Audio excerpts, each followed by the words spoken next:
ganito talaga ako kapag kumakain kasi na yung iba natapos na tapos ako hindi pa.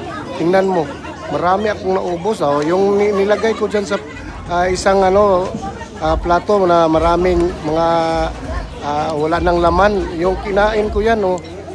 Ako ang pinaka huli yung kumain sila. Tapos na yun sila. Ako wala pa. Kakain pa rin ako kahit ano kasi anli kain to eh. Oh, marami talaga tong kinakain ko. Tatlong bisis ako bumalik sa sa kinuhaan ko ng ng mga litson at saka yung shrimp mo. Tingnan mo. Oh, maraming mga tipaka na nilagay ko. Ako ang kaubos niyan. Kaya kapag mukbanger ang hanapin mo sa Usamis, ako lang yan ang malakas si Sarsi Yahalad Vlog. Yon ang anuhan nyo. Itanim mo sa isip mo. Yung Sarsi Yahalad Vlog, lahat yan. Vlogger yan.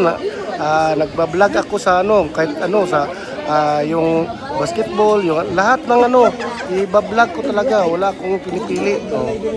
Wala.